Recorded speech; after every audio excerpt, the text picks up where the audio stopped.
Bienvenidos nuevamente a este canal en el cual suministramos información técnica asociada con ensayos no destructivos, soldadura, estudios de integridad. En esta oportunidad vamos a tratar el tema de los esfuerzos residuales de soldadura. Es un factor oculto que puede comprometer el desempeño de las soldaduras. ¿Cómo afectan los esfuerzos residuales la integridad de las soldaduras? ¿Qué son estos esfuerzos residuales? ¿Cuál es la magnitud que tienen? ¿Qué importancia tienen? ¿Qué distribución tienen en relación al cordón de soldadura, a la zona afectada por el calor y zonas adyacentes? ¿Qué consecuencias tiene la presencia de estos esfuerzos no controlados? ¿Cómo se pueden calcular estos esfuerzos? ¿Qué modelos matemáticos existen que se pueden aplicar de manera práctica? ¿Qué formas hay para controlarlos? ¿Qué métodos? Entonces, si estás en el área de soldadura, inspección de soldaduras, evaluación de equipos, soldados, estudios de integridad, la información que vamos a suministrar en este video puede ser de mucha utilidad. De tal manera que si te interesa, quédate allí y si te parece, compártelo con otros profesionales que puedan sacar de provecho a esta información. ¿Qué son los esfuerzos residuales? Son esfuerzos que permanecen en una pieza o componente cuando todas las cargas externas han sido removidas. Se presentan cuando la pieza es sometida a cambios de temperatura no uniformes, como los que ocurren durante la ejecución de una soldadura, y existen restricciones a la libre dilatación y contracción del material.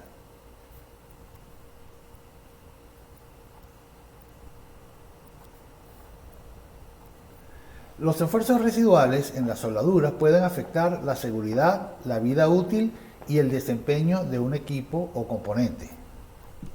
Pueden influir en la aparición y propagación de grietas, causar deformaciones, corrosión bajo tensiones, fragilización, que son condiciones que pueden conducir a fallas prematuras del equipo o componente. De allí la importancia de tener un entendimiento de este tipo de esfuerzos.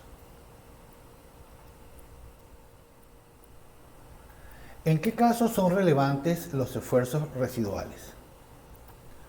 En medios causantes de corrosión bajo tensiones, los cuales existen en la industria petrolera y petroquímica, existen varios medios que producen este tipo de fenómeno, ¿no?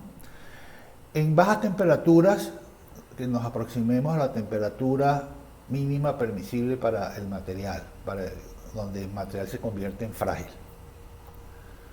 Procesos que manejan hidrógeno.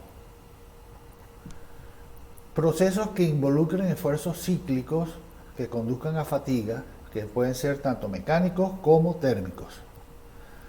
Materiales frágiles o materiales con altos espesores. Estos serían los casos donde los esfuerzos residuales vienen a considerarse importantes.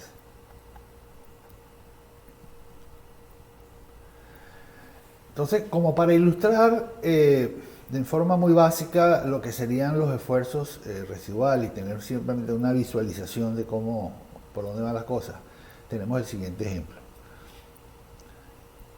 Tenemos este dispositivo acá, compuesto por 3 barras. La barra central está libre digamos, no está restringida en uno de sus extremos. Las laterales sí están restringidas. Vamos a calentarla, la barra central, y cuando se hace ese calentamiento, esa barra trata de expandirse, ¿verdad? Trata de expandirse y se coloca en compresión, mientras que las barras laterales están en ese momento en tensión.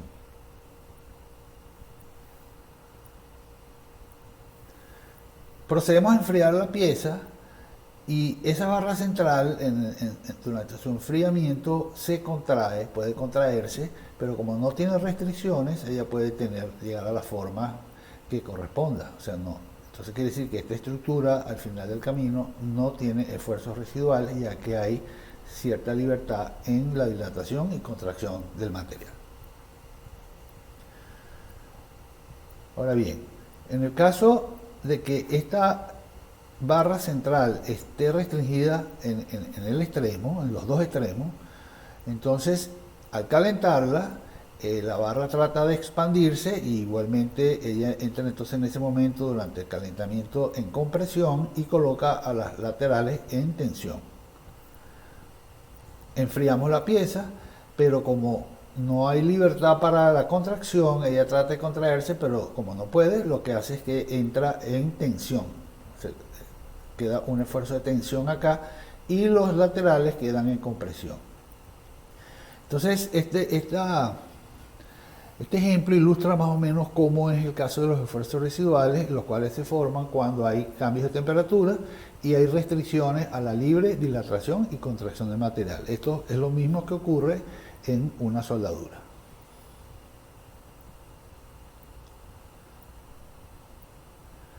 Entonces, ¿qué ocurre en las soldaduras? Variaciones de temperatura extremas y no uniformes que alcanzan el punto de fusión del material en el cordón de soldadura. Disminución gradual de la temperatura hacia el material base a través de una curva de enfriamiento. Esa curva de enfriamiento va a depender del espesor del material, de la conductividad térmica, del aporte de calor durante la soldadura, etc. Estas curvas de enfriamiento, digamos, a través de ciertos modelos, es lo que se ha utilizado para tener una estimación de los esfuerzos residuales, ¿no? En este tema ha habido mucha investigación. Las restricciones a la dilatación y contracción del material calentado originan esfuerzos residuales y deformaciones, sería más o menos utilizando pues, el ejemplo que vimos anteriormente. Entonces, teniendo la soldadura, el material base, vamos a soldar.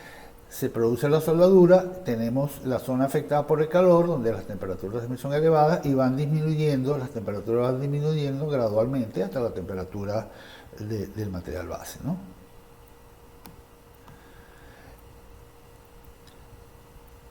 Entonces,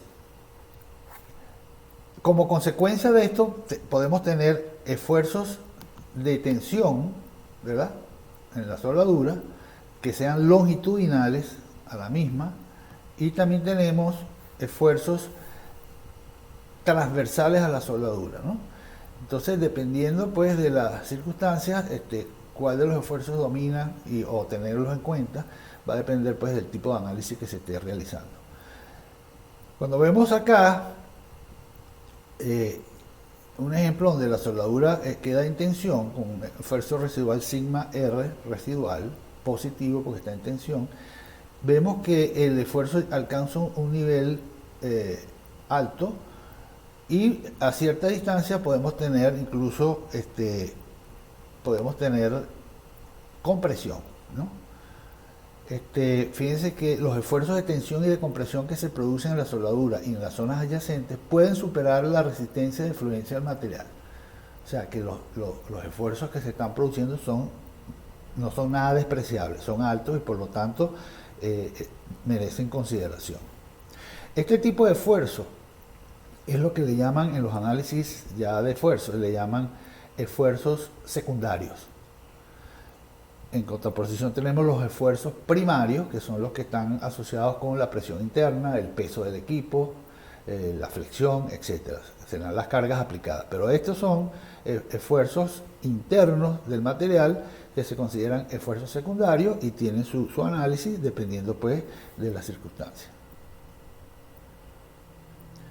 ¿Qué factores están involucrados acá? Digamos, ¿cuáles son los factores importantes que tienen que ver con los esfuerzos residuales? El tipo de soldadura y geometría de la junta, el espesor del material, las propiedades del material como la conductividad, coeficiente de dilatación y calor específico del metal. Aquí está involucrado lo que es el enfriamiento, la curva de enfriamiento, y también está implícito pues lo que es la dilatación y contracción del material. Parámetros de soldadura: corriente, voltaje, velocidad de avance y eficiencia del arco. Esto lo definen las normativas como aporte de calor. El aporte de calor viene expresado en joules por milímetro. Y la fórmula sería corriente por voltaje entre velocidad de avance. Entonces hay que utilizar las unidades correctas para obtener estas unidades, ¿no? Los ciclos térmicos como el precalentamiento, velocidad de enfriamiento y poscalentamiento también tienen influencia, pues, en los esfuerzos residuales, así como las restricciones mecánicas que pueda tener la soldadura. Posibles consecuencias de estos esfuerzos: deformaciones o distorsiones, grietas en caliente de la soldadura, son afectadas por el calor, grietas por fragilización en frío. Esto tiene más que todo que ver con agrietamiento por la presencia de hidrógeno en combinación con esfuerzos y una metalografía susceptible, una microestructura susceptible. También puede dar origen a corrosión bajo tensiones, y esta es una de las grandes preocupaciones en ciertas plantas de procesos, en donde hay que minimizar, pues, la presencia de este tipo de esfuerzos a través de tratamientos térmicos, ¿no? Eso lo veremos más adelante.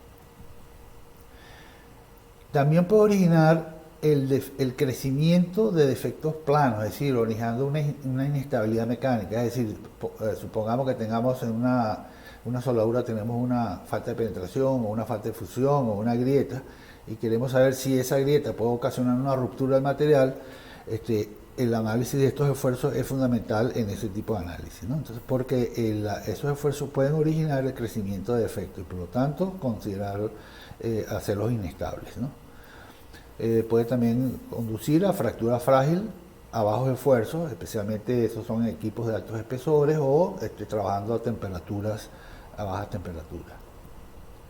También puede dar origen a fallas por fatiga. Entonces, aquí tenemos por lo menos varios tipos de grietas, ¿no? Por lo menos este tipo de grietas. Tenemos grietas transversales a la soldadura, tenemos grietas longitudinales. Entonces, dependiendo del tipo de efecto, tenemos que considerar cuál esfuerzo residual es el que vamos a estar, el dominante, pues el que pueda originar una inestabilidad de ese tipo de efecto. Entonces, por ejemplo, en este caso, este tipo de grietas transversales son típicas en sistemas donde hay corrosión bajo tensiones, por ejemplo, en soldadura. Estas son típicas cuando hay fragilización por hidrógeno, por ejemplo, en la zona afectada por el calor, etcétera, ¿no? En todo caso, a la hora de analizar alguno de estos efectos, tenemos que tomar en cuenta entonces el tipo de esfuerzo residual que va a ser relevante en ese caso. Entonces, como dijimos anteriormente, los esfuerzos residuales pueden causar inestabilidad de defectos planos existentes, favoreciendo su propagación. Entre ellos estarían entonces grietas, falta de fusión, falta de penetración y socavación.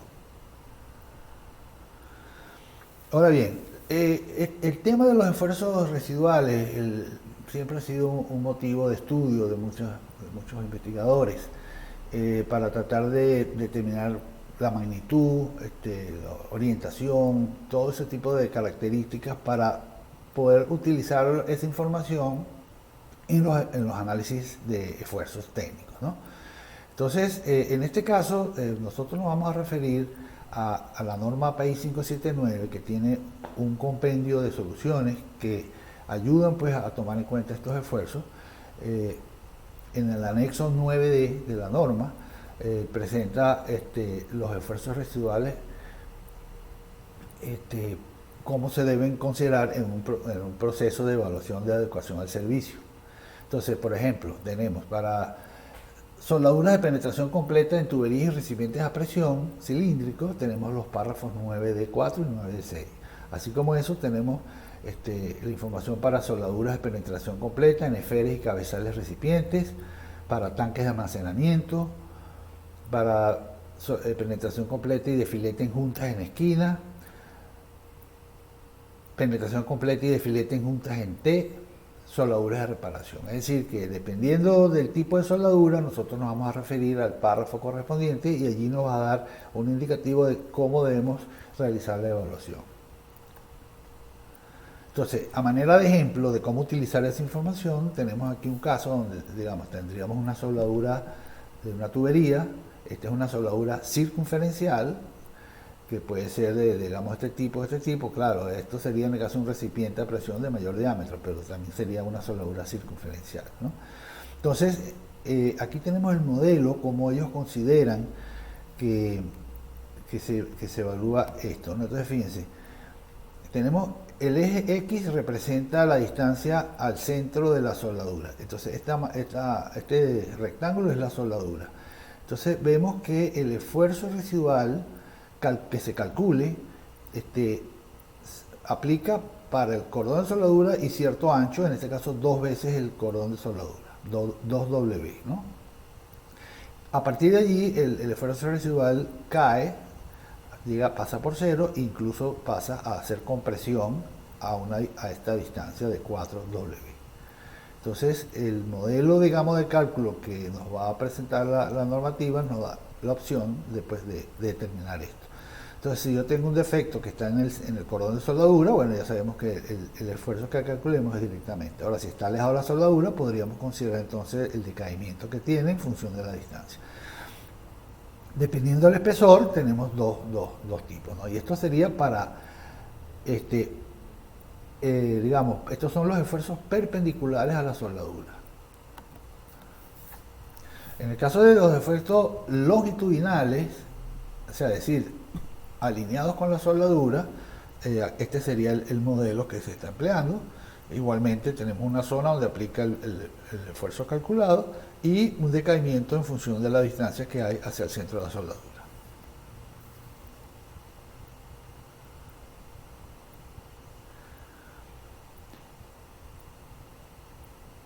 En cuanto a la parte de cálculo, fíjense lo siguiente, ¿no? O sea, tenemos el esfuerzo circunferencial perpendicular a la soldadura, que sería de este tipo.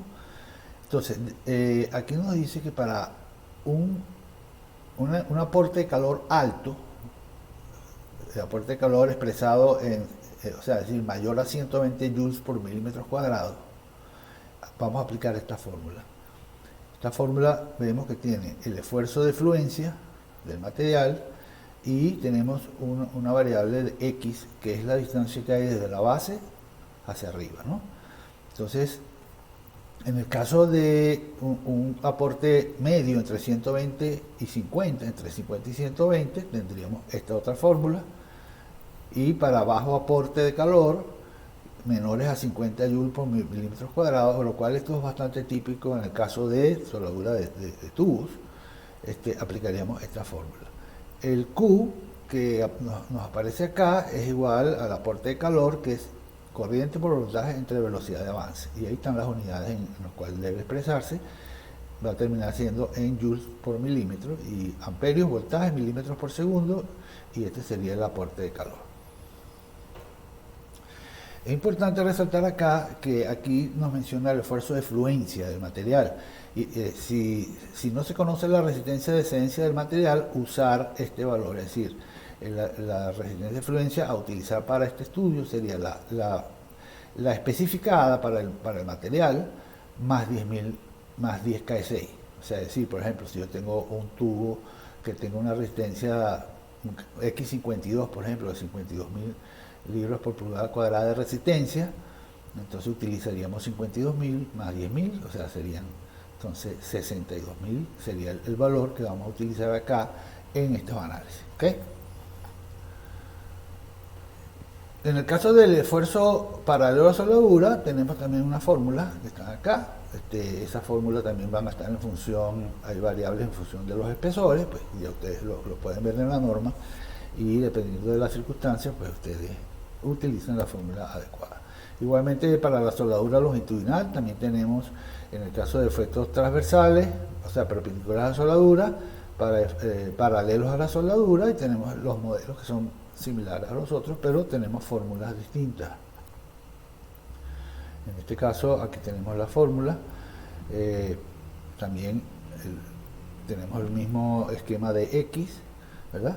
Entonces, bueno, dice que esta fórmula es aplicable entre 0 y 1W, es decir, hasta el ancho del cordón de soldadura, y luego decrece hasta 0 entre ese punto, que será el borde de la soldadura, hasta 2 veces el ancho del cordón. Estos números que aparecen acá son la referencia que tiene en la norma API 579. Igual, o sea, aquí tenemos entonces para el caso de los defectos que son paralelos a la soldadura, ¿verdad? Y en este caso, digamos, afectarían cualquier discontinuidad que sea transversal, ¿no? Entonces, ahí está la fórmula. En este caso es bien sencilla, pues simplemente es el esfuerzo de fluencia. Fíjense que fíjense la importancia de esto, o sea, es el esfuerzo de fluencia independientemente de la posición, o sea, que es un esfuerzo realmente bastante alto, ¿no? Entonces vamos a hacer un ejemplo que vamos para evidenciar cuál es el efecto que tiene el tratamiento térmico de alivio de tensiones en la reducción del esfuerzo residual. En primer lugar vamos a definir, o sea, la norma, en este caso la API 579 nos indica que si tenemos tratamiento térmico de alivio de tensiones, el esfuerzo residual que vamos a considerar en el caso de que sea el esfuerzo perpendicular a la soldadura, 0.2 veces el esfuerzo de fluencia, es decir, el 20%. En el caso de efectos, digamos, en el caso de los esfuerzos paralelos a la soldadura, es 0.3, es decir, 30%. Es decir, si no tenemos tratamiento térmico, es el valor que calculamos de acuerdo a las fórmulas anteriores. En el caso de que haya tratamiento, entonces podemos disminuir el valor del esfuerzo residual de acuerdo con estas fórmulas que están aquí. Fíjense entonces la importancia que tiene el tratamiento térmico. Si no se conoce, digamos, no hay evidencia concreta de que el tratamiento fue hecho correctamente, etcétera, entonces tenemos que obviar esto y utilizar el esfuerzo como si no tuviese tratamiento. Entonces, un ejemplo de aplicación. Tenemos una soldadura de un tubo de 30 pulgadas de diámetro con un espesor de .625, ¿verdad? El cual presenta queremos calcular cuáles son los esfuerzos involucrados aquí, ¿no? Entonces fíjese que lo que vimos anteriormente, para un aporte de calor menos de 50, que sería el caso, digamos, en este caso tenemos esta fórmula, y desarrollando pues la fórmula nos daría estos valores que están acá, ¿no? Entonces fíjense que si nosotros tenemos el cordón de soldadura aproximadamente allí, vemos cómo el esfuerzo varía de acuerdo a la posición del espesor, siendo los extremos, las superficies donde los esfuerzos son más altos, ¿no? En muchas evaluaciones, pues, digamos, para ser conservador se utiliza simplemente ese valor, los valores que hay en la superficie. Entonces vamos a ver cuál es la influencia del tratamiento térmico. Tenemos un tubo, como dijimos anteriormente, y tiene una grieta de 1.5 pulgadas de largo. Que vamos a evaluar si una grieta pasante de 1.5 pulgadas de largo causa una ruptura o puede ser, digamos, causar una fuga, ¿no? Eso dependerá entonces de la estabilidad del defecto. Entonces, ahí tenemos los datos del equipo, tiene 30 pulgadas de diámetro externo, un espesor de .625, de acuerdo con B31.8. Bueno, la presión y la MAOP es de 725 PSI, no hay condiciones cíclicas, y tenemos una grieta de 1.5 pulgadas de largo, con una profundidad de .625, es decir, pasante, ¿no? Entonces, cuando tenemos tratamiento térmico, en este caso, ¿verdad?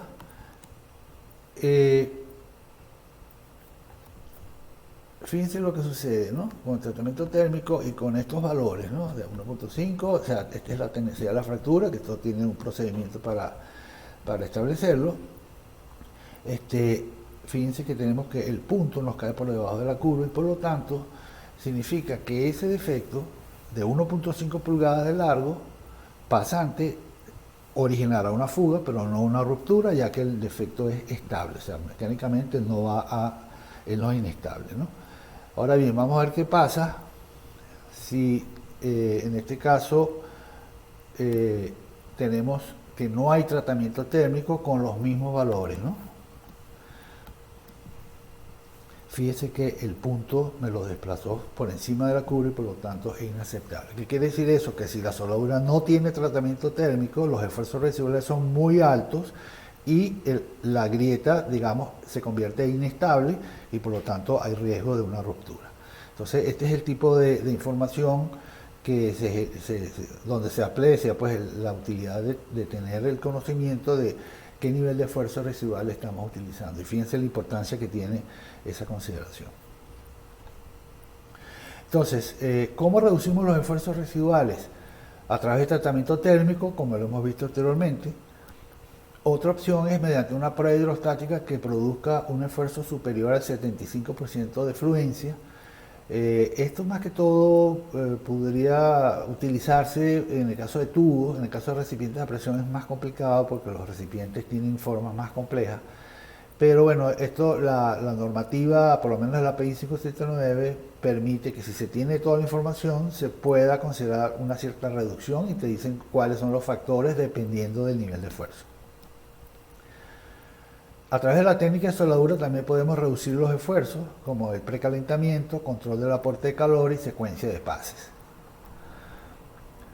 También tenemos técnicas de alivio mecánicas como martillado y granallado, especialmente se utilizan en materiales frágiles, en la soldadura de materiales frágiles.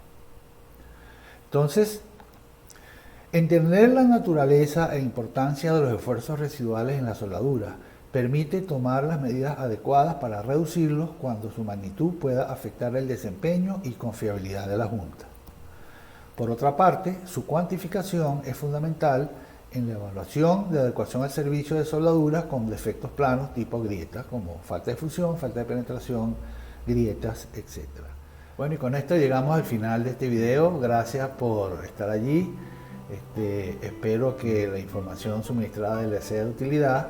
Compártela con otros profesionales que les pueda ser útil. Y bueno, seguimos aquí pendiente para un próximo video. Que la pasen bien.